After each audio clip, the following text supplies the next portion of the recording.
Listo, pues familia, Shabbat Shalom.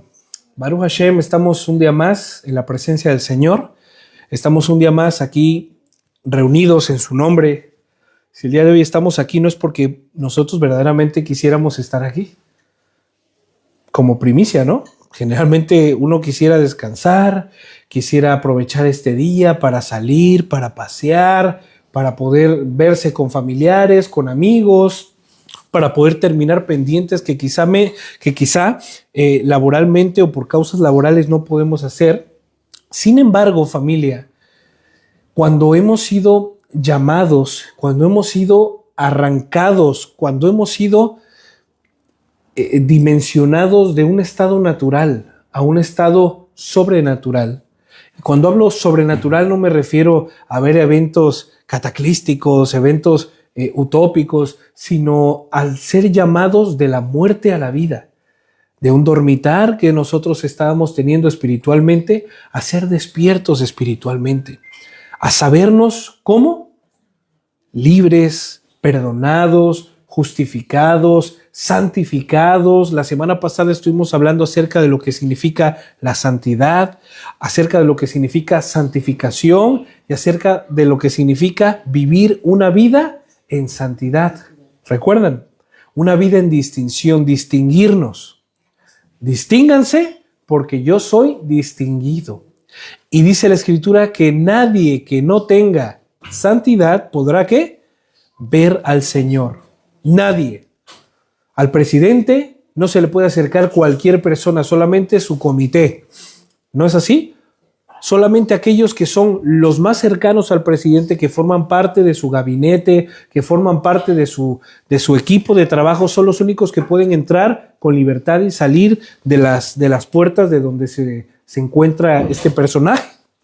Pues dice la Escritura que nadie que no sea santo, nadie que no sea distinguido de entre todas las demás naciones podrá ver al Señor, podrá acercarse al Señor.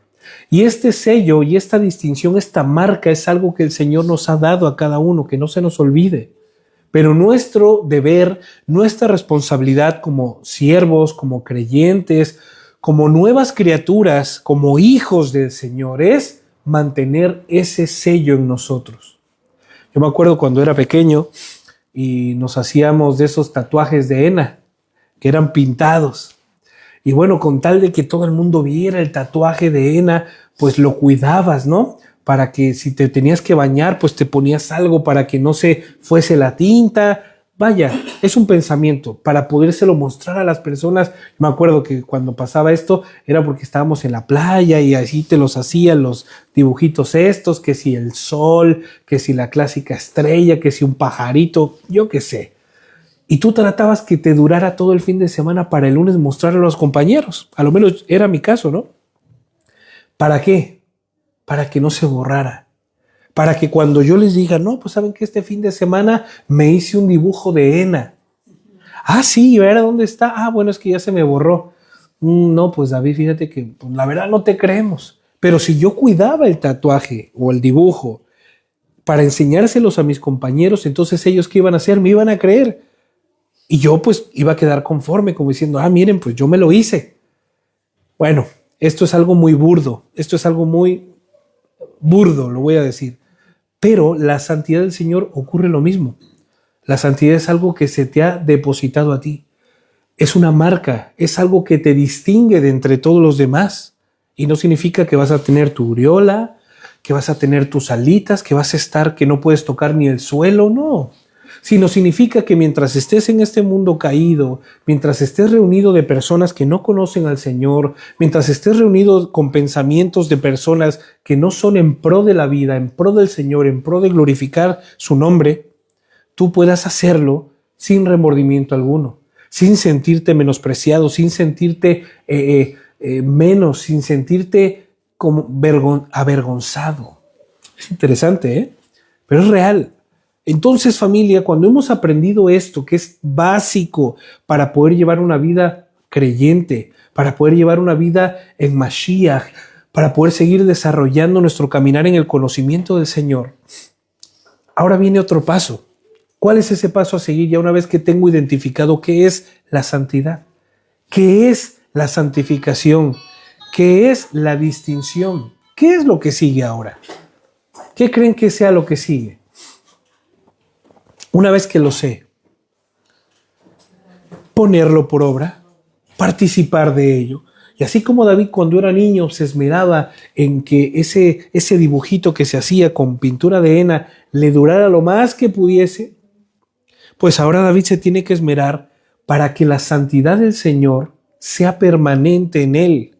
Y sobre todo, que yo me lo llegue a creer. Muchas veces llegamos y somos esas llamaradas de petate, como decimos en México. Este material que es ¿cómo se llama? El petate, pero tiene otro nombre, mimbre, como paja. Que la paja, tú enciendes un poquito de paja con una chispita y ¿qué hace la paja? ¡Oh! Se enciende, ¿no? ¡Wow! Increíblemente fuerte, es grande la hoguera que se produce de la paja. Pero en un momento tan rápido, así como se incendió, se apaga. La diferencia de un carbón a un buen trozo de paja, de acerrín, de petate, es que el carbón se va a encender, va a ser su llamarada.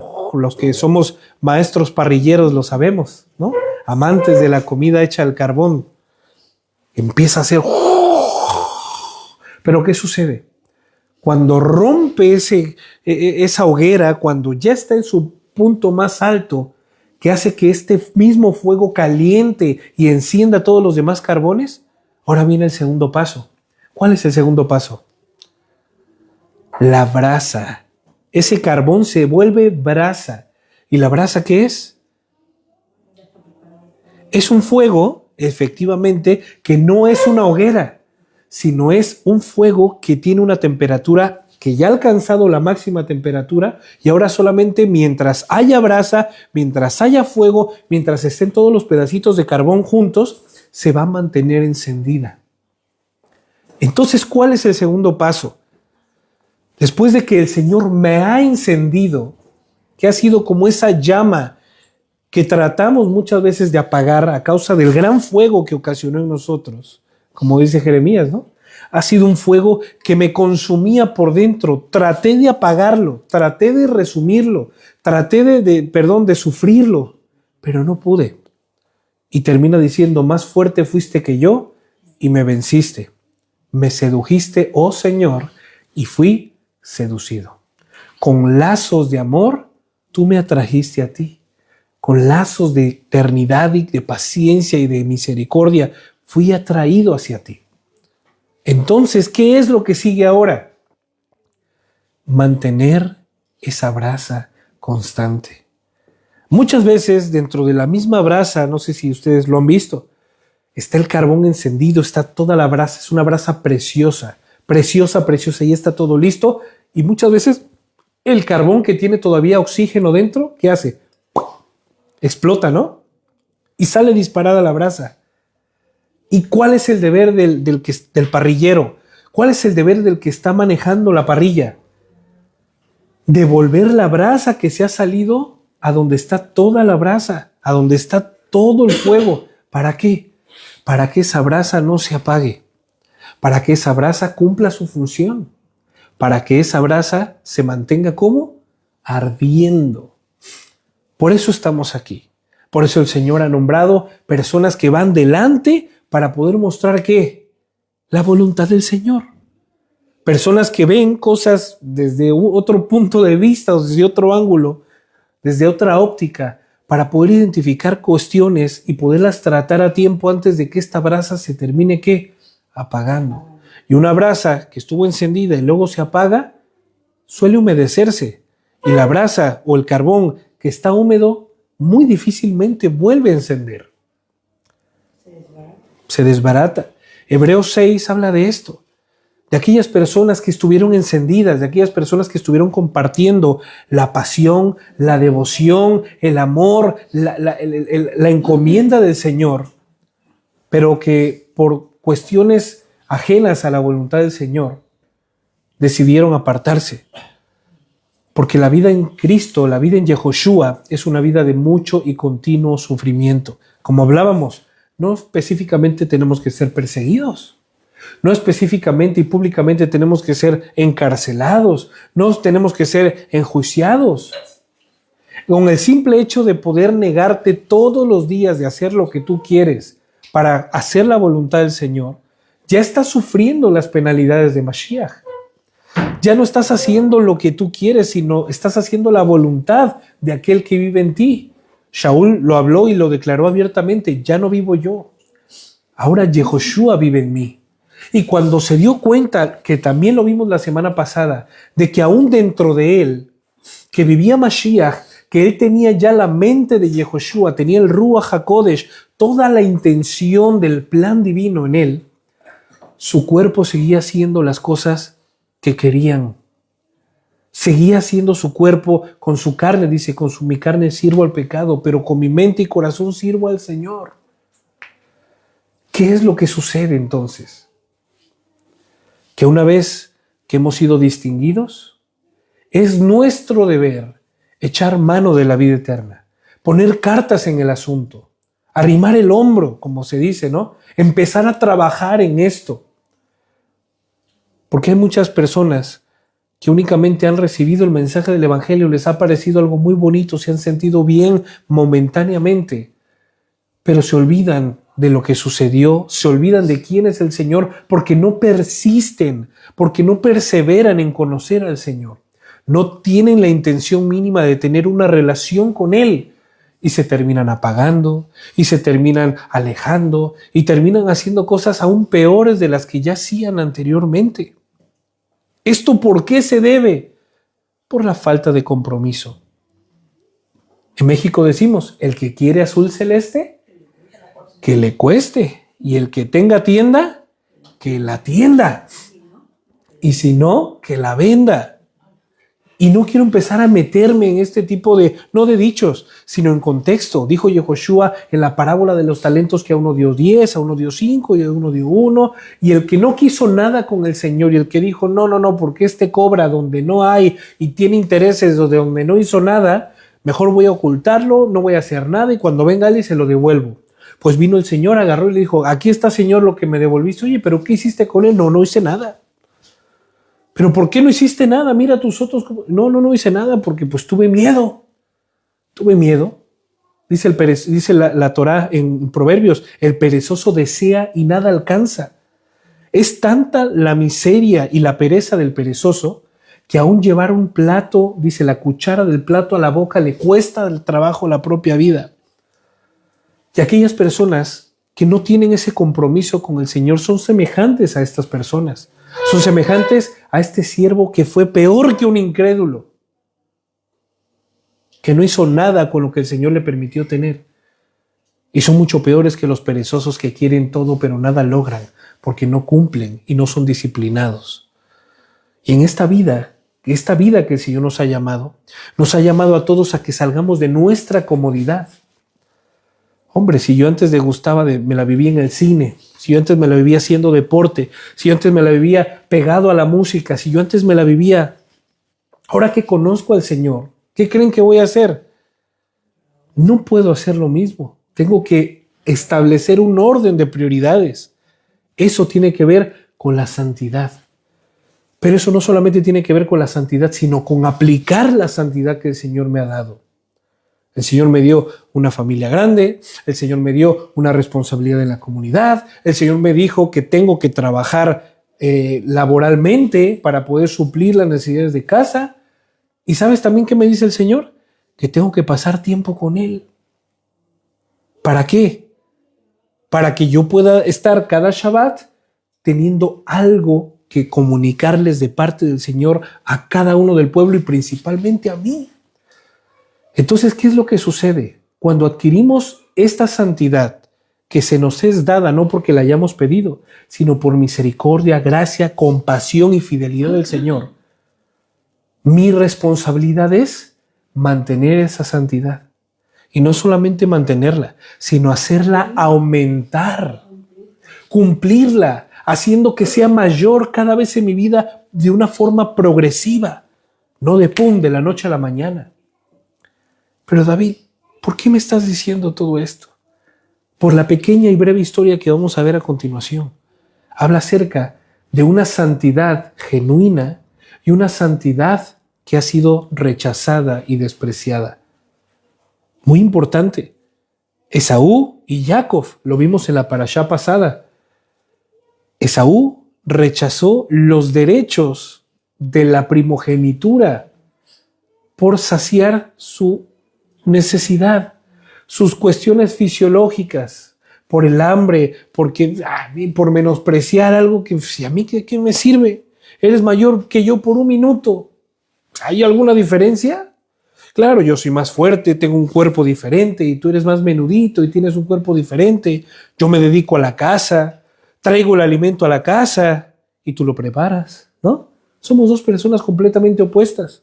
Por un minuto. No me interesa. Estuvimos hablando en casa con los pequeños. Eso habla acerca de que mientras Jacob estaba en casa, atendía a la instrucción de su padre, lo que Isaac les impartía a él, a su hermano y a su madre, pero como su hermano le gustaba más de la vida salvaje, de la vida en libertad, de estar fuera de casa por días, por lunas, cazando, viviendo la experiencia, acampando fuera, pues ¿qué crees que pasaba? Todas las palabras que salían de la boca de Isaac, ¿quién las recibía? Pues Jacob. Y cuando Jacob se dio cuenta de la preeminencia, de la voluntad, de la soberanía del Señor, de su gran amor y su gran fidelidad, dijo, yo quiero hacer esto. ¿Y qué fue lo que hizo? Vale, motivado por su madre Rivka, ¿qué fue lo que sucedió? Pues engañó. De una mala manera, lo estuvimos leyendo. Esto pudo haber sido legal. Esto pudo haber sido delante de Isaac con Esaú, con Esaf. Y ¿sabes qué, hermano? ¿Qué te parece si el trueque, el cambio que hicimos, que tú me vendiste tus derechos como hijo, se los presentamos a papá? Y le digo, ¿sabes qué, papá? A partir de hoy yo soy el mayor, porque esto que hicimos y esto y el otro. Si así hubiese sido, la cosa fuera distinta. Pero no, a Jacob le faltaba carácter. A Jacob le faltaba ¿qué? Identidad. A Jacob le faltaban muchas de las cosas que el Señor le iba a proporcionar de una forma dolorosa, que lo hemos visto y ya lo hemos leído y lo seguiremos leyendo hasta que el Señor nos mande. Pero si las cosas se hubiesen hecho de la manera correcta, otra cosa hubiese sido. ¿No es así? Cuando nosotros menospreciamos lo que el Señor nos ha encomendado y nos ha dado, no somos mejores que Esaú. Hay personas que mueren por buscar al Señor y el Señor les dice, tranquilo. Hay personas que tienen un deseo incontrolable por conocer más al Señor y el Señor les dice, no es del que quiere ni del que corre, sino de quien yo tenga misericordia. Tenemos que entender que allá afuera hay hermanos que están congregándose en días no bíblicos, que están recibiendo doctrina no bíblica, pero en sus corazones de ellos está el honrar al Señor, en buscar su voluntad, en buscar su amor, el seguir creciendo en el conocimiento de su majestad. Y nosotros que el día de hoy estamos siendo educados pasuk por pasuk, o sea, verso por verso, versículo por versículo, que vamos a hacer un año para estudiar Bereshit, todavía no terminamos, por el amor de Dios, con diligencia, con paciencia, con amor, con devoción. Estamos enterándonos de cosas increíbles que dices tú, hace rato decía la Sandrita, ¿no? Y como hace unos 2 años yo no entendía y ahora estoy entendiendo y por una canción el Señor me hizo cosas que muchos hermanos quisieran. Dice la Escritura que cosas que ojo no vio, ni oído yo, son las que el Señor tiene preparado para los que le aman. ¿Qué pasaría si nosotros rechazáramos esto? Pablo dice, wow, no me imagino qué pasaría si nosotros desperdiciamos y despreciamos una salvación tan grande como la que se nos ha encomendado. Es interesante, pero nunca nos hemos decidido poner a pensar esto un momento. Lo tenemos todo, familia. Todos los días tenemos maná del cielo. Es más, tenemos más que maná. Tenemos el cuerpo de Mashiach. Tenemos toda la película completa. Solamente es para darle play. Tenemos la escritura, tenemos la Mikra, la Biblia. Tenemos ya todo el pensamiento del Señor y su voluntad plasmado delante de nosotros. A disposición 24 horas, 7 días de la semana, 365 días del año. Tenemos el camino trazado. ¿Por qué no caminamos sobre el camino? ¿Por qué no vamos y consultamos hacia la voluntad del Señor? Él ya nos ha distinguido. Dice Pedro, mas vosotros tenéis ya la unción del Santo. Ya tenemos nosotros la mente del Señor. Ahora, ¿qué sucede? Hay que ejercitarla. ¿No es así? En México hay un dicho, ¿no?, que dice, hay talento, solo falta apoyarlo. Es un pequeño spot. Hay talento, solo hace falta apoyarlo. Los niños prodigio, los niños que se les da con facilidad las cuestiones musicales. ¿Qué sucedería si no se ejercitaran estos niños? Si no hubiese personas que canalizaran todo lo que estos niños de forma, ¿cómo se llama? Natural hacen. Si no agarrara y dijera, mira, ¿sabes qué? Voy a llevarte a una academia de música. Esta persona, este niño jamás pudiese dar su potencial. Asimismo, el Señor nos ha dotado a cada uno de nosotros con llenura del Espíritu. Pero si no ejercitamos lo que el Señor nos da, si no lo ponemos por obra, si no lo compartimos, si no lo enseñamos para que volvamos a ser enseñados nosotros, ¿saben qué, familia?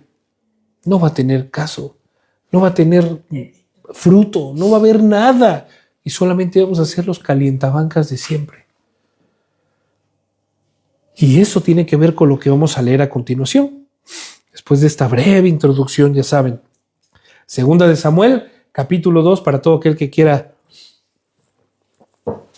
seguir la lectura. Shabbat Shalom a todos. Después de haber aprendido que no hay que hacer cosas buenas que parezcan malas, que fue la última enseñanza que vimos de Shmuel, ni malas que parezcan buenas, continuemos con nuestra educación en la comunidad, ya que aquí es donde ponemos por obra lo que hemos aprendido en todo este tiempo. Capítulo 2. El amor no fingido, la paciencia, el servicio, el dominio propio y cada uno de los frutos y dones que nuestro Señor nos ha dado para honrarlo de manera correcta. Aquí en la comunidad es donde suceden estas cosas. ¿Para qué mandamos a nuestros pequeños al colegio? Para que aprendan. ¿Y dónde creen que empiezan a poner por obra lo que aprenden? No, ahí mismo en el colegio. Les enseñan cómo sumar, cómo restar, y ahí mismo les ponen ¿qué? Ejercicios, exámenes, preguntas, cuestionarios, para que ellos pongan por obra lo que han aprendido y de esa forma ver los profesores si verdaderamente ha habido ¿qué? Un entendimiento, un avance, que si verdaderamente han aprendido lo que se les ha enseñado para así pasar al siguiente nivel. Las multiplicaciones, las divisiones, el punto decimal, fracciones, etc. Pero si no empezamos por sumas y restas, difícilmente vayamos a entender que es una ecuación lineal. Difícilmente. Así que, familia, todo lo que nosotros estamos consumiendo y estamos aprendiendo aquí es nada más y nada menos que para ponerlo por obra aquí mismo, aquí y ahora. Repito, el amor no fingido, la paciencia, el servicio, el dominio propio y cada uno de los frutos y dones que nuestro Señor nos ha dado para hacerlo de manera correcta y honrarlo como Él merece ser honrado. Segunda de Samuel, capítulo 2, verso 1. Después de esto, después de haber hecho justicia, después de haber acabado con la vida de aquel que acabó con el ungido del Señor, ¿recuerdan? David preguntó al Señor, consultó, después de que ya se le dio muerte, después de que Saúl murió, David consultó al Señor, ¿debo regresar a alguna de las ciudades de Judá? Y el Señor respondió, sí. Y luego David volvió a preguntar y dijo, ¿a qué ciudad debo ir? Y el Señor le respondió, a Hebrón. Después de muerto Saúl, cuando David ya comprobó por sí mismo de que Saúl estaba muerto, una cosa es que me den noticia y otra cosa es comprobarlo. Y de boca de aquel que terminó con la vida de Saúl, David lo comprobó. Entonces, vamos a hacernos esta pequeña pregunta. Después de haber muerto Saúl, ¿quién era ahora el legítimo rey? David, ¿no? Entonces, por sentido común, David podría ir y reclamar lo que es suyo a la parte de Israel que él quisiera, ¿sí o no? Él pudiese ir.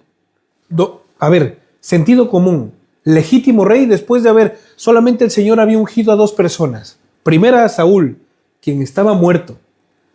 Y entonces, después de haber tenido la mente, la unción, el favor, la orden de ungir a David para ser rey, ¿a quién le tocaba ese ya reclamar ese beneficio?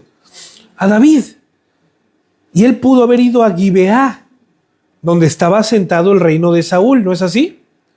Él pudo haber dicho, muerto el perro, se acabó la rabia.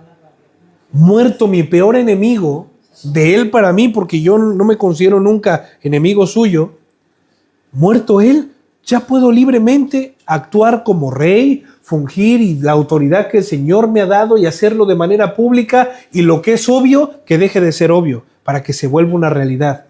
Pero ¿qué fue lo que hizo David? ¿Qué fue lo que hizo en vez de hacer esto? Lo que todos los que conocemos al Señor debemos hacer. ¿Y eso qué es? Ponernos bajo autoridad del Señor para tener ¿qué? Dirección, sabiduría, consejo para poder ir a lo seguro.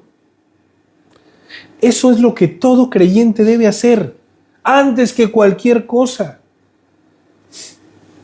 Yo cuando conocí al Señor, cuando era un chaval, ¿no? Cuando era un jovencillo, y yo sabía y escuché de que Cristo murió por nosotros y que el Señor nos ha dado y nos ha dotado de poder. En mi nombre sacaréis demonios, levantaréis enfermos y ¿Qué creen que fue lo que el tarado de David hizo? Pues empezó a hacerlo porque dije, bueno, si eso es lo que el Señor me dio, pues ¿por qué no lo vamos a hacer?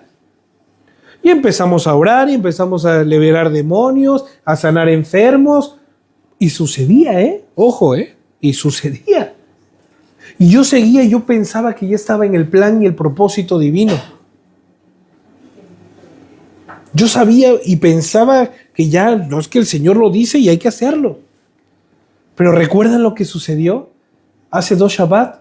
Lo que hablábamos cuando queremos pasar por el colegio de noche, cuando estamos empezando aquí en la universidad y ya estamos reclamando el título, cuando apenas empezamos a saber leer y ya queremos hacer una ¿cómo se llama? Un juicio, un diplomado, ya queremos hacer una tesis. Oye, David, pero todavía no sabes ni conjugar una palabra, pero yo quiero hacer una tesis. Esto sucede, familia, cuando no conocemos lo que hay que hacer, cuando no conocemos quién es nuestro Señor, cuando no conocemos los procedimientos que el Señor da para su pueblo, para que pueda crecer saludablemente. Por ejemplo, mi hijo, Emmet, ya tiene 10 meses. ¿Y qué creen que pasó? Ya puede comer papa, ya puede comer pollo, carne, pescado, huevo. ¿Pero qué creen que todavía no puede comer? Plantas verdes. Por ejemplo, lechuga, por ejemplo, espinacas, acelgas. ¿Y qué creen que otra cosa no puede comer? Frutos secos, ¿no? Según mi esposa. Enteros, pues obviamente. Enteros, se podría morir, se podría ahogar.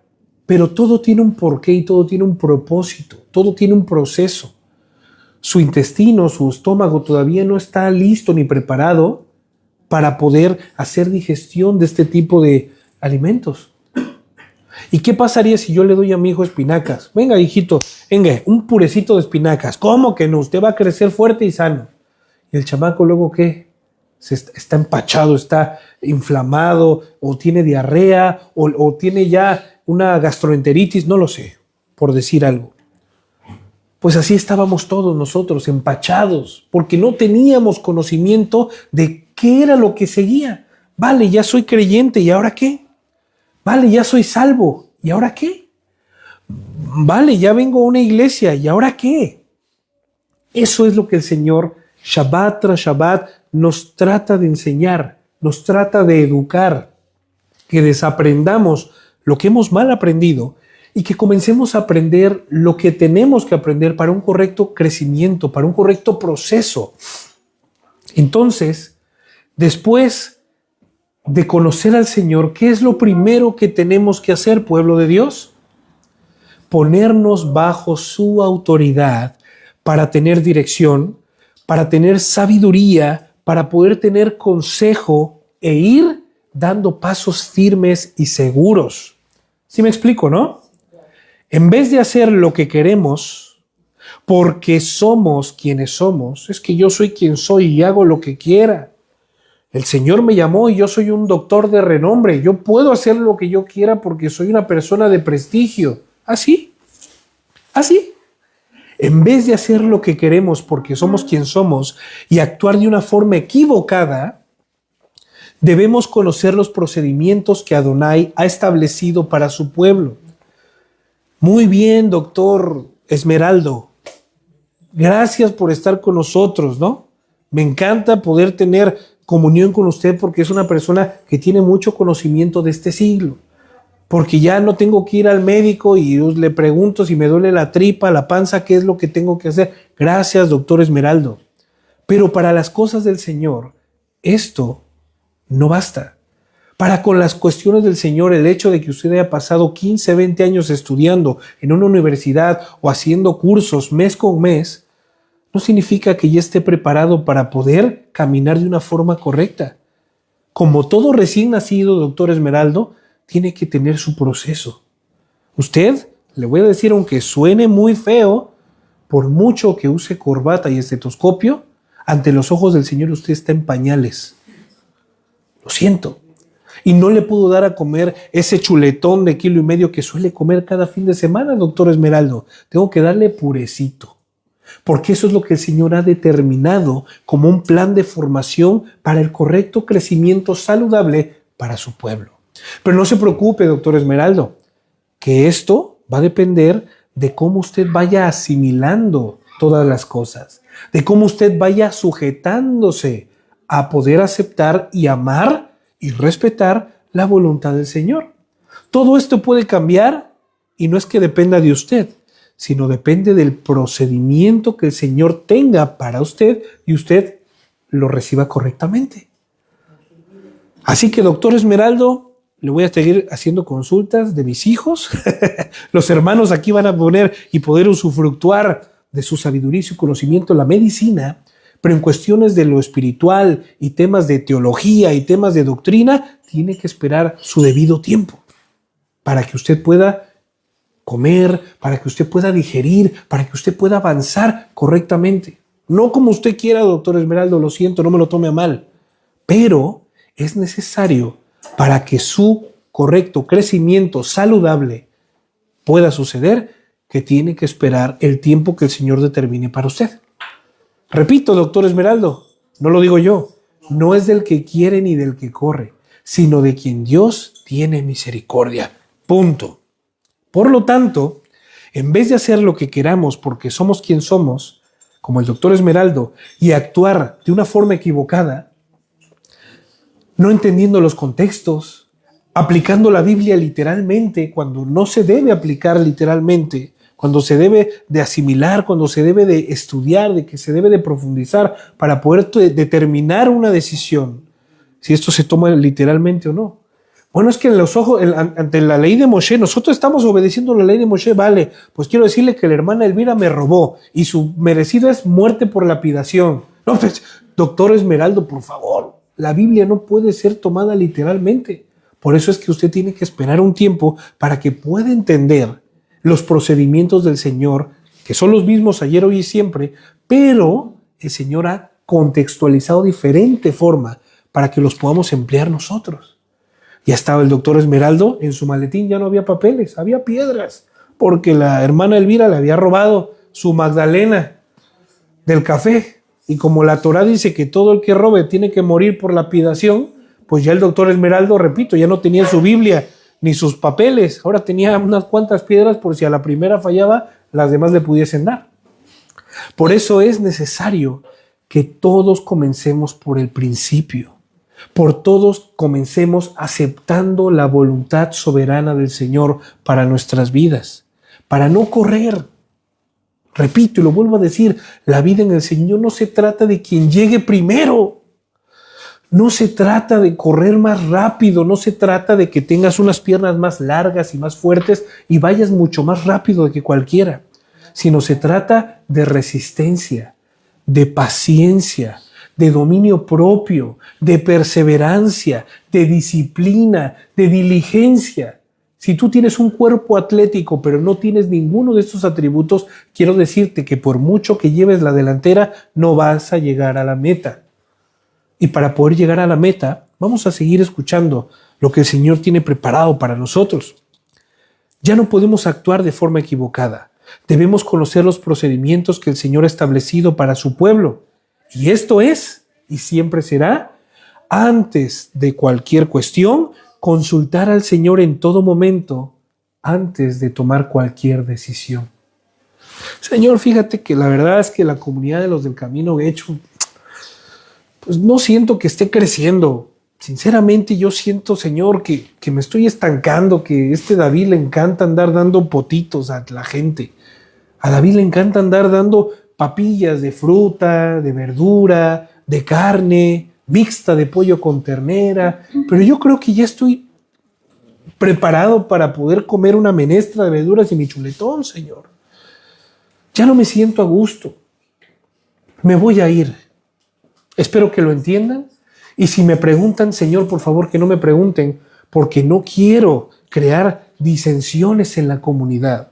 Les tendré que decir la verdad porque soy un siervo tuyo, Señor. Tengo que hablar con la verdad y cuando me pregunten la verdad, les voy a decir que estoy cansado de comer potitos. Estoy cansado de comer purecitos. Que yo ya quiero comer carne magra. Y la verdad, no quiero que pase eso, Señor, así que espero que me entiendas, Padre. Y agarró el hermano Filiberto y se marchó. ¿Y qué creen que pasó con el hermano Filiberto?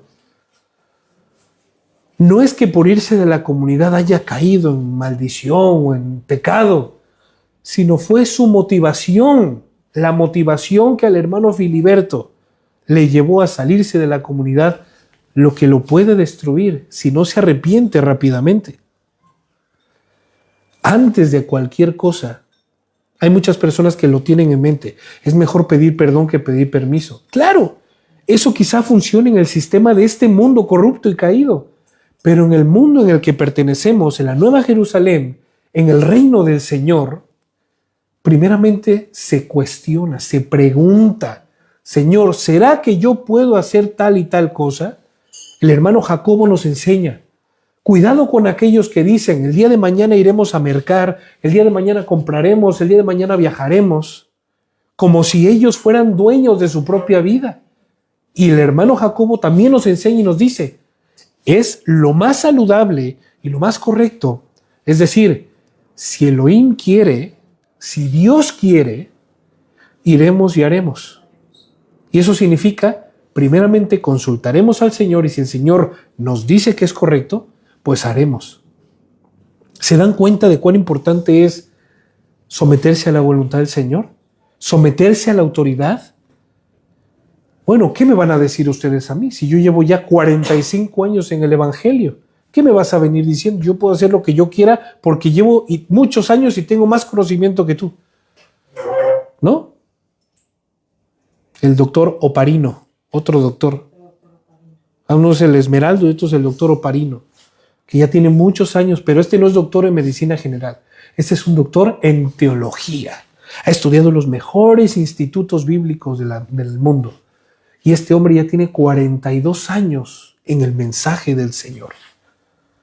Pero ese pensamiento que tiene lo hace ver como si nunca hubiese pasado por la puerta angosta, por la puerta estrecha. Dice la Escritura que el que verdaderamente crea ser mayor debe ponerse al servir al menor. El que quiera sentarse a la mesa a comer será porque primeramente habrá servido a todos y después se podrá sentar tranquilamente a la mesa a comer, pero primero haber cumplido su función. Pero el doctor Oparino no. Es una persona, ya no se le puede enseñar nada porque lleva 42 años en los caminos del Señor. Y miren lo que seguimos leyendo. En vez de hacer lo que queramos porque somos quien somos y actuar de la forma equivocada, repito, debemos conocer los procedimientos que el Señor ha establecido para su pueblo. Y esto es consultar al Señor en todo momento antes de tomar cualquier decisión. Como vemos, David, después de saber que Saúl, el ungido de Elohim, había caído, pregunta al Señor: Señor, ¿ha muerto el rey, mi rey? ¿Ha muerto el ungido, quien tú ungiste, Señor? ¿Qué debo hacer ahora, Padre? ¿Cuál es el procedimiento a seguir? ¿Y qué creen?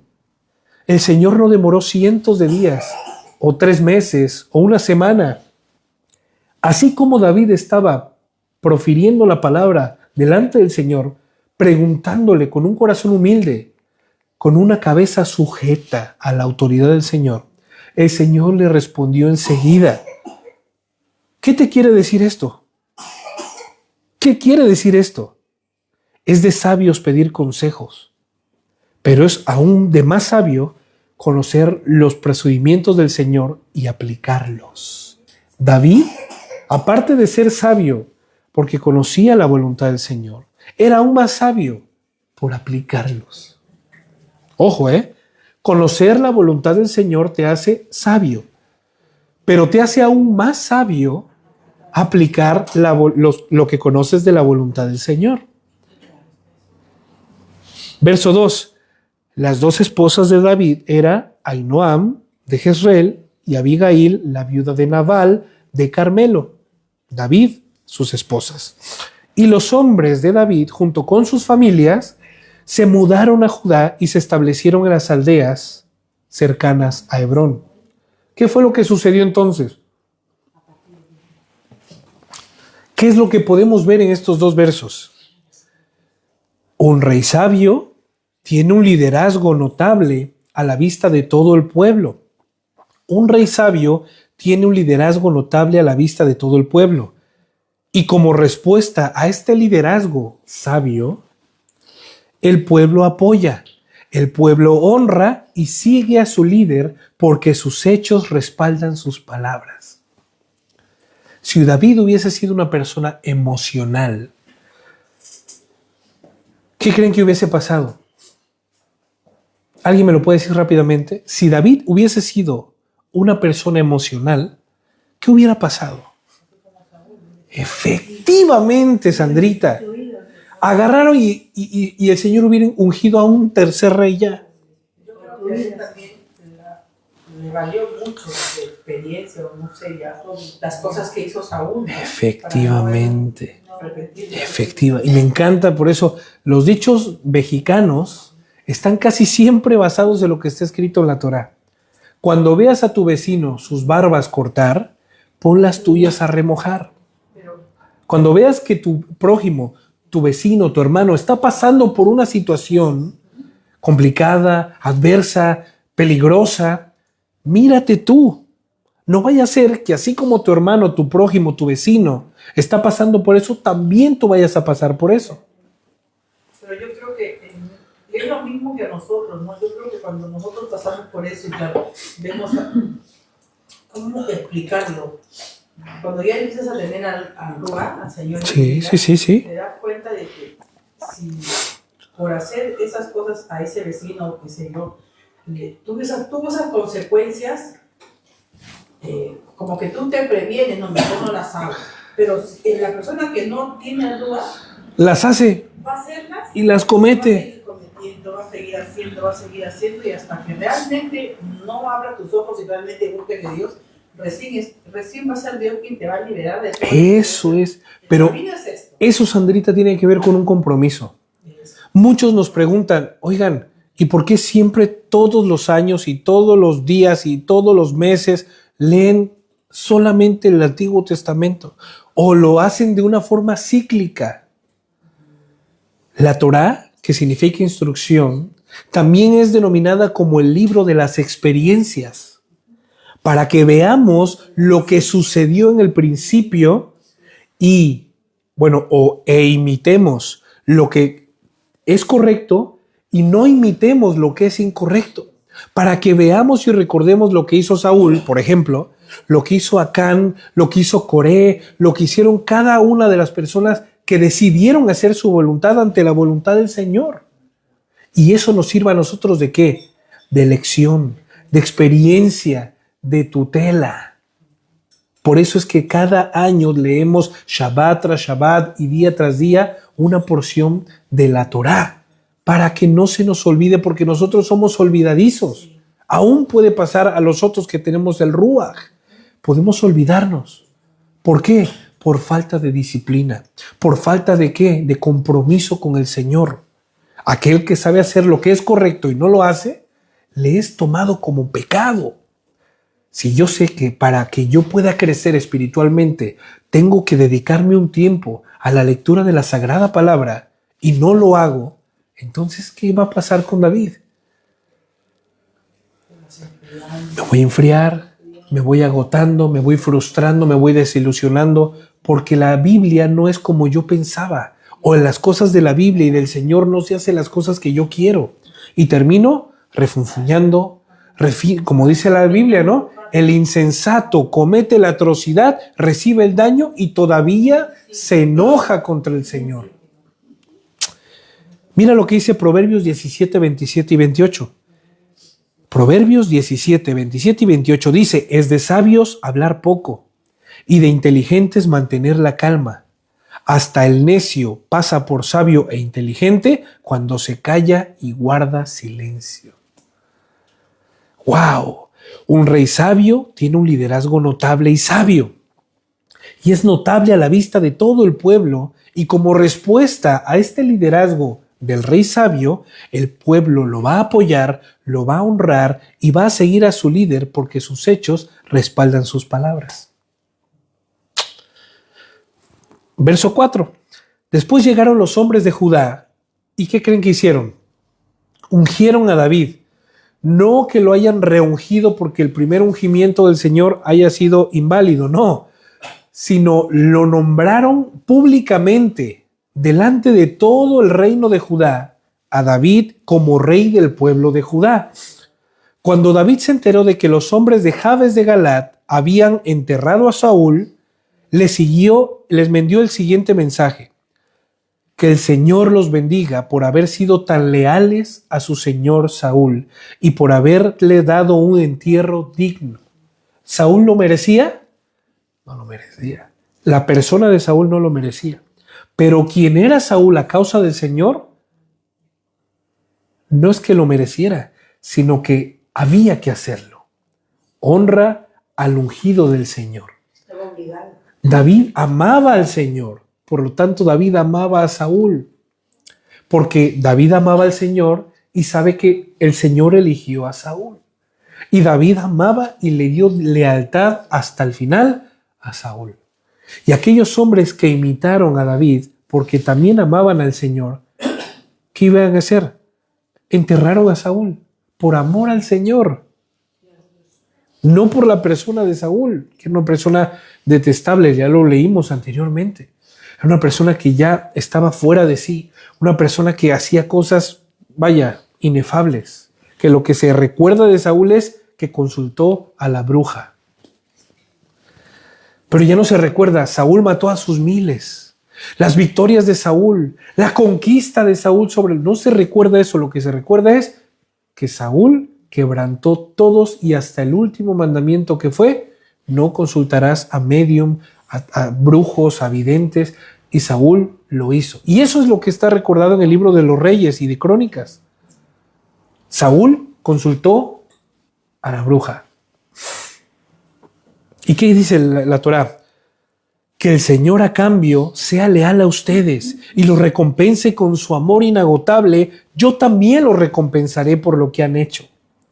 Ahora que Saúl ha muerto, les pido que sean mis seguidores, valientes y leales, igual que el pueblo de Judá, que me ha ungido como su nuevo rey. Después de que ungieron al rey David sobre la tierra de Judá, ¿cuál fue su primer acto? Tráigame toda la mejor comida del mundo. Tráigame todas las riquezas del reino de Judá. A ver, vacíen sus arcas todos, porque la Torá dice que tienen que darle el diezmo de todo al rey. No fue eso lo que hizo David, pudiendo haberlo hecho, porque el pueblo de Israel quería un rey semejante a los otros reyes. Pero ¿qué creen? Había un rey, sí, una persona, sí, que estaba liderando a Israel, sí, pero esta persona no hablaba por voluntad propia en este momento. Ojo. Esta persona era un intermediario entre el pueblo y Elohim para poder con su vida personal ser un testimonio vivo ante los ojos del pueblo y que los hombres pudieran darse cuenta de que había un Dios por cuanto había un rey diferente. ¿Y qué fue lo que hizo David? Reconocer un acto de misericordia con los hombres de Jabes de Galad. Y acto seguido, no solamente los recompenso. Muchas gracias por su ardua labor, chicos, por ese amoroso detalle. No, también los recompensó, bendiciéndolos de parte del Señor. Esas bendiciones, ¿de dónde provenían, familia? El Señor. ¿No es así? Por medio de Él y para Él provienen todas las cosas. Y dice la Escritura que todo dádiva y todo don celestial proviene ¿de quién? Del Padre de lo alto, del Padre de las luces. Todo don perfecto y toda dádiva buena proviene de arriba. Esta bendición, estas palabras de bendición, de dicha, de felicitación y de exhortación de parte de David para los hombres de Jabes de Galad provenían del Señor. Así que no solamente David los felicitó, sino también los bendijo con las palabras que el Señor había puesto en su corazón en ese momento. Y no solamente eso, sino también les ofreció un lugar de servicio en su reinado. Estos claramente son atributos del Señor, como está escrito, 1 Corintios 6:17. Pero la persona que se une al Señor es un solo espíritu con Él. Y esto es lo que yo quiero, y con esto quiero que nos quedemos este día. 1 Corintios 6:17. Pero la persona que se une con el Señor se vuelve ¿qué? Uno solo con Él. Uno solo se vuelve con Él. ¿Tú te has vuelto con el Señor? ¿Te has unido con el Señor? Esto se tiene que ver reflejado en tus intereses. Esto se tiene que ver reflejado en tu día a día. Esto se tiene que ver reflejado en tus decisiones. Esto se tiene que ver reflejado, soy uno con el Señor. Se tiene que ver reflejado con tus pensamientos, con tus deseos, con tus hechos, con tus actividades, con tu propositivismo. Ser una persona propositiva, con tus propuestas, con tu amor, con tu entrega al Señor, con tu entrega con tus hermanos. El que se une con el Señor, un espíritu es con Él. Por lo tanto, ya no son dos, sino ahora son solo uno. ¡Oh! Como dijo Pablo, ¿cuán gran misterio es este del matrimonio? Claro, el matrimonio es una parte ejercitativa, física, para que tú y yo podamos comprender que ya no solamente mis chicharrones truenan, que ya no solamente importa lo que digo yo, sino que ahora tengo que tomar en cuenta la opinión de mi esposa. Voy a ir a hacer esto y mi esposa dice, ¿sabes qué, David? Yo creo que por ahí no va el asunto. Podrías terminar mal, podrías terminar haciendo una locura, podrías terminar haciendo algo que es incorrecto. Ya, mujer, pero es una buena intención. Sí, David, pero si esa buena intención no está ligada a la voluntad del Señor, podría ser tu propia destrucción. Entonces entendamos este misterio también del matrimonio. El que se une con el Señor es un solo espíritu con Él. Esta es una sombra. Lo que tú y yo estamos viviendo con nuestras parejas, con nuestros esposos y esposas, es solamente una sombra a lo que viviremos eternamente con el Señor. Los que nos hemos unido al Señor, ya no podemos hacer lo que nos salga de nuestros esfuerzos, de nuestras emociones, de nuestros principios. Ahora ya no serán más dos, sino serán una sola carne. Pero hay de aquel que se une en yugo desigual. Y hablando del yugo desigual, no me refiero únicamente a la literalidad de buscar a una persona fuera del pueblo para que sea tu novia, tu novio, tu amigo, tu amiga, sino me refiero a aún más profundo, que siendo del mismo pueblo tengan pensamientos completamente opuestos, tengan direcciones completamente opuestas. Por ejemplo, un ejemplo, ¿no? Que dentro del pueblo de Israel se casó una levita con un guerrero de Judá. ¿Qué creen que haya pasado allí? ¿Qué creen que hubiese pasado de esa mezcla? ¿Cuándo podían? El pueblo de Israel mayormente se mantenía en guerra. ¿Cuándo iba a poder tener y ocupar el lugar de esposo en su lecho, en casa, si siempre estaba tamé, ¿no? Lleno de derramamientos, de manos derramadoras de sangre y vaya. Y luego la mujer, ¿no? Que tenía su corazón para servir al Señor porque ella fue apartada y dispuesta para eso, tenía que mantenerse pura, tenía que... ¿Qué pasa ahí? Es incompatible, ¿no es así? Y el Señor agarró y en su sabiduría dijo que los de Judá se casen con los de Judá, los de Neftalí, los de vale, para no entrar más y profundizar más. Entonces el yugo desigual va mucho más allá de que yo me agarre una filistea y la diga como Sansón, ¿no? Así te dice el Señor. No. Hay que entender que el yugo desigual trasciende. Pueden ser del mismo pueblo, pero pueden tener opiniones, pensamientos, direcciones, caminos opuestos. Y sean más de carga y lastre que de bendición y apoyo. Interesante, ¿no? Miren lo que dice el Salmo 111, verso 1. Aleluya, alabanza al Señor, máxima alabanza hacia el Señor. Alabaré al Señor de todo corazón en la reunión de los hombres honrados, en la comunidad entera. Aquí, las obras del Señor son grandes. Y quienes las aman y las estudian, su obra es bella y esplendoroso. Repito, las obras del Señor son grandes y quienes las aman, las estudian. Amas al Señor, estudia sus obras. Lo dice la Torá, no lo digo yo. Yo lo replico, yo soy el burrito, el loro que replica las cosas. Las obras del Señor son grandes y quienes las aman, las estudian. Su obra es bella y esplendorosa, y su justicia permanece para siempre. Ha hecho inolvidables sus maravillas. El Señor es tierno y compasivo. Da alimentos a los que lo honran y se acuerda siempre de su alianza. Mostró a su pueblo el poder de sus obras, dándole lo que era posesión de los paganos. Lo que Él hace es justo y verdadero. Se puede confiar en sus mandamientos, pues son firmes hasta la eternidad y están hechos con verdad y rectitud. Dio libertad a su pueblo y afirmó su alianza para siempre. Dios es santo y terrible. La mayor sabiduría consiste en honrar al Señor. Y luego dice, los que lo honran tienen buen juicio, pues Dios siempre será alabado. Amén. De aquí podemos sacar tela de material. Aquí lo dice, y quiero solamente repetir esto. Las obras del Señor son grandes. Tú dices que tienes un Señor que es grande, te debes al Rey de Reyes y Señor de Señores, dices que Elohim es tu Señor, estudia sus obras. Estudia sus obras. Estudia su palabra. Y también quiero repetir otra cosilla. Lo que Él hace, lo que el Señor hace, es justo y verdadero. Se puede confiar en sus mandamientos. ¿Puedes depositar tu confianza en los mandamientos del Señor? Esto tiene un pequeño mensaje oculto.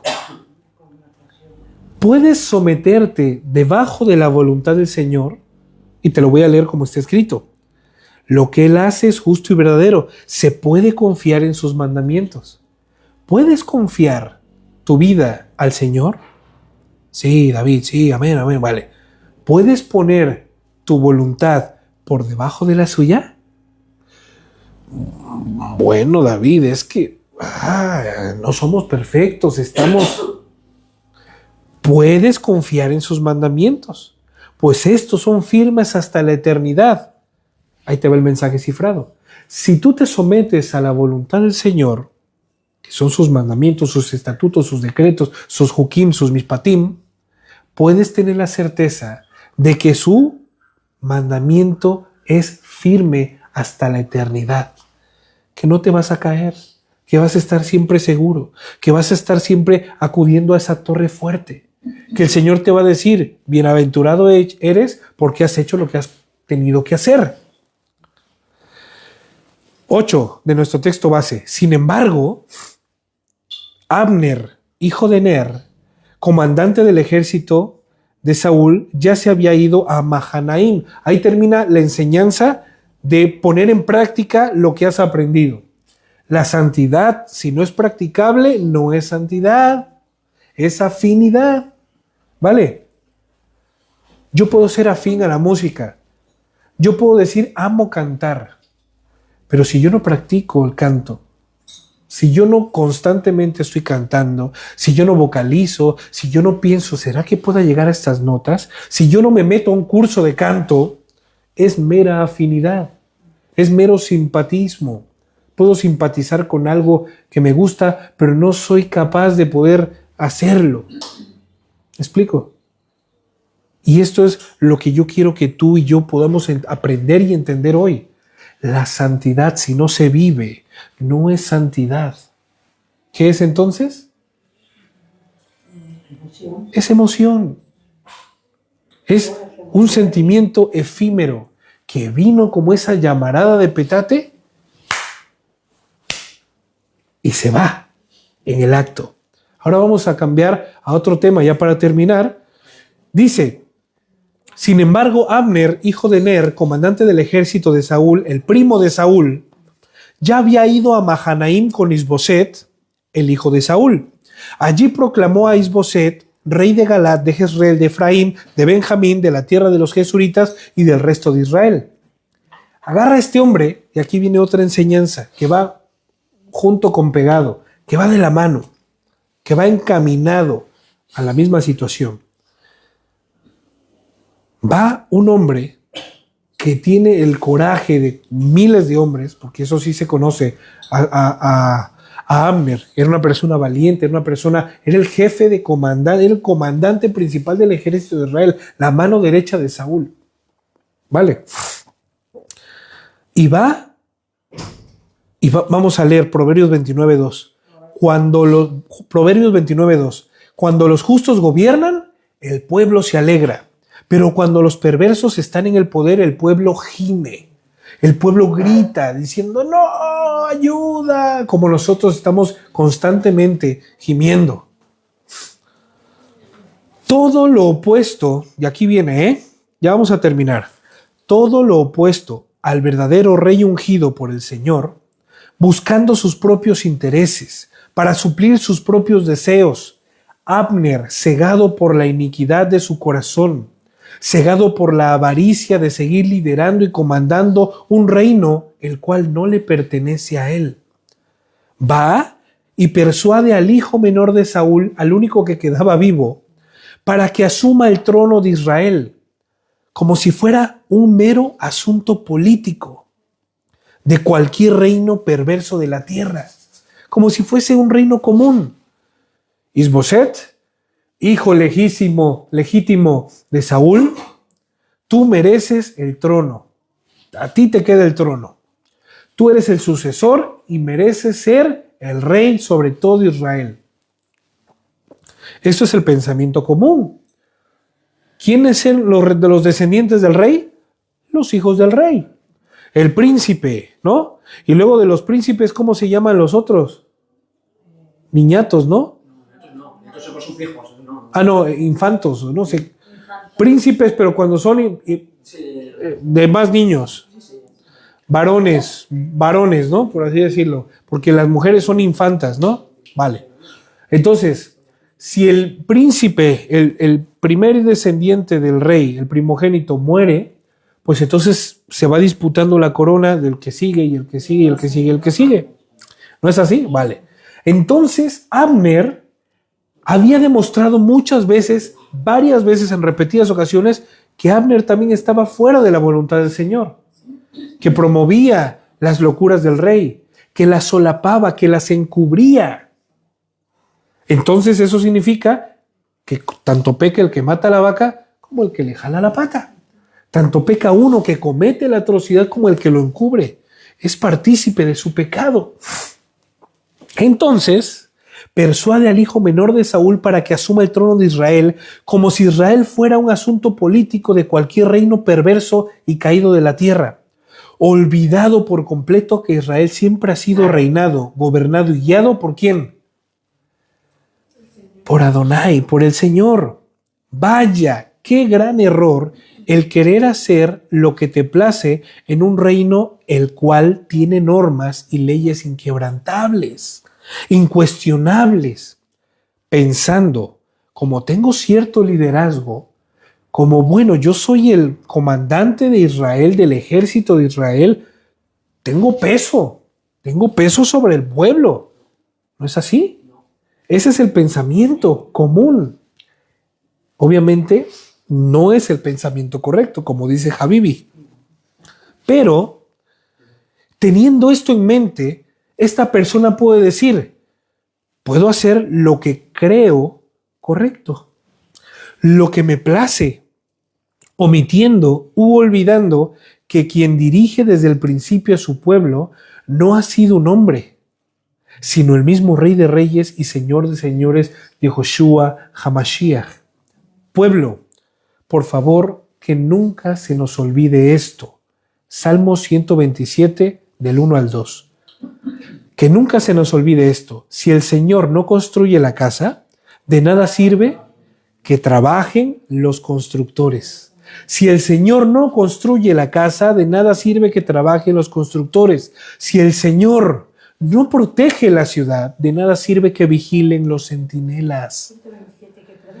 1 y 2. De nada sirve trabajar de sol a sol y comer un pan ganado con mucho dolor cuando el Señor lo da a sus amigos mientras duermen.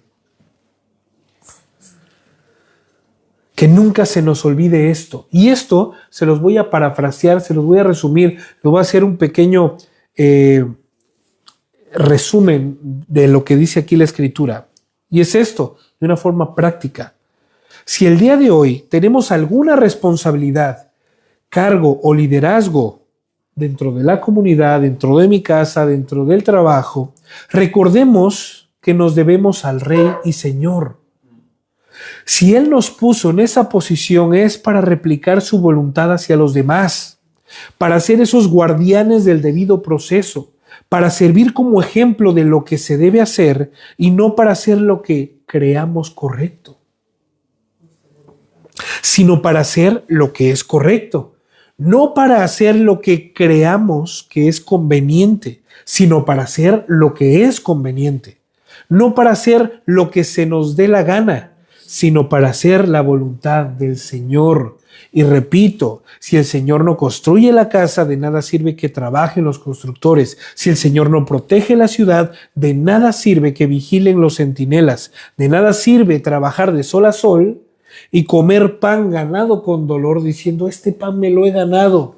Cuando al Señor, a los que hacen su voluntad, a los que hacen lo que tienen que hacer, mientras duerme, les provee de todas las cosas. ¿Cuántos pueden decir amén? ¿Qué significa amén?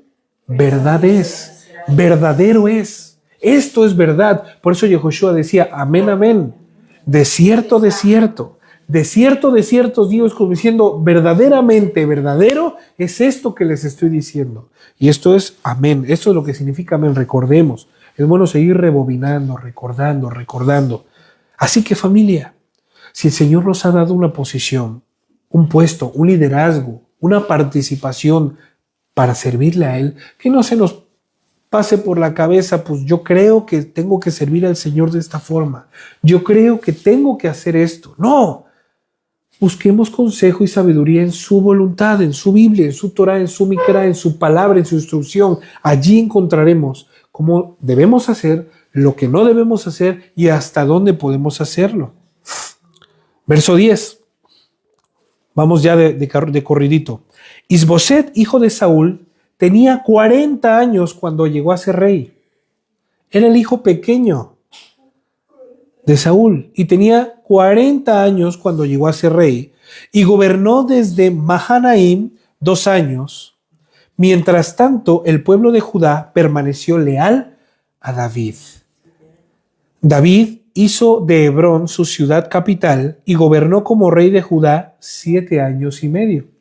Y mira lo que dice la Torá de esto. Primera de Juan 2:17. Este mundo se acaba junto con todo lo que la gente tanto desea. Este mundo se acabará, dejará de ser, junto con todas las cosas que este mundo desea. Vanidad de vanidades, todo, casas, mansiones, lujos, carros, aviones, helicópteros, todo. Este mundo se acaba junto con todo lo que la gente tanto desea, pero el que hace lo que al Señor le agrada y su voluntad, vivirá para siempre. Este es un claro ejemplo de alguien que se impone ante la voluntad del Señor. Su reino no permanece. ¿Quién se impuso a la voluntad del Señor? Saúl. ¿Y otro? Abner. Y otro que se llevó entre las patas a Isboset. ¿Cuánto duró el reinado de Isboset durante Israel? 2 años. 2 años y nada. Es lo mismo. O sea, es lo mismo. Pero aquel que se humilla ante la voluntad de Adonai permanecerá para siempre. Aunque leamos que el reino de David sobre Judá fue de 7 años y medio, su reino sobre todo Israel fue de aproximadamente 40 años. ¿Y en qué estado estaba David cuando dejó de ser rey? Viejo. Ya no podía valerse por sí mismo. Su vigor se había acabado. ¿Se acuerdan? Ya estaba totalmente senil. Entonces, familia, esta es la diferencia. Cuando alguien se impone, se resiste a cumplir la voluntad del Señor, ¿cuál es el resultado? Le va mal. ¿Cuál es el resultado? Se va a frustrar. ¿Cuál es el resultado? Ya no lo vas a ver. ¿Cuál es el resultado? Se va a enojar. Y es más, aunque tú no tengas la culpa, ya ni te va a hablar. Se enoja y dice, no, yo no quiero saber nada de ello. No. ¿Y qué es lo que va a suceder con esta persona si no se arrepiente? Exacto, se va a volver así y se va a llenar de amargura, se va a llenar de coraje, de odio. Pero aquel que se humille delante del Señor, este será exaltado. No lo dice David, lo dice su propia palabra. Al orgullo. Vamos a leer el complemento ya para no hacer otra parte. Cierto día, Abner dirigió las tropas de Isboset desde Mahanaim hacia Gabaón. Por el mismo tiempo, Joab, hijo de Sarbia, salió al frente de las tropas de David. Los 2 ejércitos, Efraín y Judá, o Israel y Judá, se encontraron en el estante de Gabaón y se sentaron frente a frente a lados opuestos del estanque. Los únicos que les separaban era el estanque de agua que estaba allí. Entonces Abner le sugirió a Joab: propongo que algunos de nuestros guerreros se enfrenten aquí cuerpo a cuerpo delante de nosotros. Y muy bien, asintió Joab. Proverbios 24:8 dice: una persona que maquina el mal se gana la fama de alborotador. Las intrigas del necio son pecaminosas y todos detestan al burlón. Aquel que maquina constantemente el mal se gana la fama ¿de qué? De malvado, de perverso. Y mira lo que estaba maquinando el corazón de Abner. ¿No podían así nada más darse la vuelta e irse? Joab, somos el mismo pueblo. Joab, no voy a pelear contigo. Joab, Abner, vale, ¿qué hacemos? Pues tomamos agua del estanque, nos bañamos si queremos y luego nos vamos. No, tenía que estar aquí el perverso, el alborotador. Propongo que algunos de nuestros hombres se enfrenten aquí cuerpo a cuerpo, delante de nosotros, y el otro tarugo. Muy bien, parece perfecto. Así que se eligieron 12 hombres de cada grupo para pelear. 12 hombres de Benjamín, que representaban a Isboset, hijo de Saúl, y 12 que representaban a David. ¿Qué creen? Ni David ni Isboset estaban enterados de esta locura. Ni David ni Isboset estaban enterados de esto, pero ya había 12 representando a David y 12 representando a Isboset. Cada uno, escuchen esto, cada uno agarró a su oponente del cabello y clavó su espada en el costado del otro, de modo que 24 hombres murieron. A partir de entonces, ese lugar de Gabaón se conoce como el campo de las espadas. Ver a mi compañero de milicia, ver a mi hermano de armas, ver a la persona que me enseñó a forjar una espada, a empuñarla y matarle. O esa misma persona matarme a mí. ¿Por causa de qué? De una iniquidad, de una pasión desordenada. ¿Por qué nos enfrentaron Abner y Joab? ¿Por qué? ¿Ellos estaban peleando en nombre de David? ¿O querían demostrar su hombría? ¿O querían demostrar su valía? ¿O querían llegar cada uno a sus tierras a decir, hemos derrotado a los rebeldes, hemos derrotado a los impostores? ¿Qué era lo que sucedió en el corazón de estos dos hombres que incitaron a 24 hombres a clavarse la espada el uno al otro?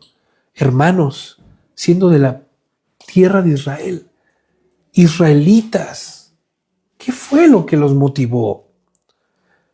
A partir de ese día se desencadenó una feroz batalla y las fuerzas de David derrotaron a Abner y a los hombres de Israel. Joab, Abisai y Asael, los 3 hijos de Sarbia, estaban entre las fuerzas de David ese día. Asael podía correr como una gacela y comenzó a correr tras Abner. Lo persiguió sin tregua y no se detuvo para nada. Cuando Abner se dio vuelta y lo vio venir, le gritó, le conocía, le escuchaba hasta la respiración. Entrenaron juntos, del mismo pueblo, del mismo ejército, sirviendo al mismo rey y al mismo Dios. Parecía ser. ¿Eres tú, Asael? Y el otro le dice, sí, soy yo. Ve a pelear con otro, le advirtió Abner. Enfréntate a uno de los jóvenes y despójalo de sus armas. Enfréntate a uno de tu tamaño, que sea jovencito como tú. Vienes tras una persona experimentada en batalla, ¿no? Que vale más maña que fuerza. Vete, te doy la oportunidad que vivas, le dice al otro. Y el otro obstinado, ¿por qué creen que lo había perseguido? Imagínense haber matado al comandante del ejército de Israel, del pueblo enemigo. ¿Entonces tampoco lo hubiera gustado David? Pues claro que no, David no se había enterado de esto. Claro que no le hubiese gustado, pero imagínate el orgullo de decir, traigo la cabeza de Abner. ¿Y qué le dijo? Ve y enfréntate a uno de los jóvenes, despójalo de sus armas. Pero Asael siguió persiguiéndolo. Abner le volvió a gritar, vete de aquí, no quiero matarte. Y mira, ¿cómo podría dar la cara a tu hermano Joab? Y le está diciendo, ten razón. Prácticamente, me llevo con tu hermano, le conozco, luchamos cuerpo a cuerpo, le salvé la vida, me salvó la vida. No lo dice la Torá, pero estamos más o menos contextualizando. ¿Cómo podré yo darle la cara a tu hermano si te mato? ¿Sabes? O sea, por favor, vete. Pero Asael se negó a regresar y entonces Abner le clavó la parte trasera de su lanza en el estómago. ¿Qué se infiere eso? La parte de su lanza trasera, que Asael ya le estaba alcanzando. ¿Y qué creen que hizo Abner? Se detuvo, se mantuvo firme y él solito se clavó. Look. Abner le volvió a gritar, no quiero matarte. Pero Asael se negó a regresar y entonces dijo, Asael, te voy a matar, te voy a alcanzar y esta guerra todos recordarán el nombre de Asael. Y sí, efectivamente. Sigamos leyendo, ya para terminar. Entonces Abner le clavó la parte trasera de su lanza en el estómago. ¿Y qué creen que pasó? La lanza salió por la espalda de Asael y cayó muerto al suelo. Todos los que pasaban por allí se detenían a ver a Asael tendido muerto. Cuando Joab y Abisai se enteraron de lo sucedido, fíjate, salieron a perseguir a Abner. El sol ya se ponía cuando llegaron a la colina de Amá, cerca de Guía, en el camino que lleva al desierto de Gabaón. Y las tropas de Abner de la tribu de Benjamín se reagruparon allí en la cima de la colina para tomar posiciones. Hay un dicho que dice, más sabe el diablo por viejo que por diablo. ¿Cuánta experiencia tenían estos hombres en batalla? Sabían que venían detrás. Se posicionaron en una colina para agarrarlos de arriba hacia abajo, a los que venían de abajo hacia arriba. Estaban todos en posición de batalla, ya los había agrupado allí Abner. Y Abner, al saber que venía su hermano Joab a vengarse, le grita, ¿es inevitable que nos matemos unos a otros? ¿No te das cuenta de que lo único que procede y produce esto es una amargura? Parece que Abner está entrando en razón o quiere salvar su cuello. Habían derrotado, escucha esto, una sola tribu había derrotado al resto de la tribu de Israel, a todas las personas que estaban unidas al ejército de Israel, comandadas por Abner. Y aquí solamente quedaban los de la tribu de Benjamín que estaban respaldando a Abner. ¿Había miedo, sí o no? La mayor cantidad de bajas, de pérdidas de personas, era de Israel y no era de Judá. Los de Judá pudieron haber sido unos 100 que cayeron, o unos 50, pero los de Israel cayeron quizá ese día unos 300 personas o 200 personas. ¿Había miedo, no? Claro que había miedo. Pero mira la sensatez con la que Abner le dice esto a Joab. ¿Es inevitable que nos matemos unos a otros? ¿No te das cuenta de que lo único que produce es amargura? ¿Cuándo vas a ordenar que tus hombres dejen de perseguir a sus hermanos israelitas? ¿Qué pasa aquí? El miedo no anda en burro.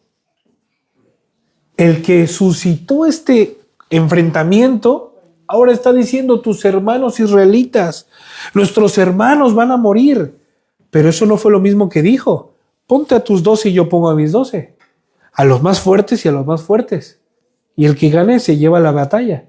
Pero como fue empate, había que desempatar. ¿No es así? Como dice el dicho, el hambre me tira, pero el orgullo me levanta. Y le dice de una forma orgullosa, de una forma obstinada, para ver si cuela. No, ¿cuándo vas a ordenar a tus hombres dejen de perseguir a sus hermanos israelitas?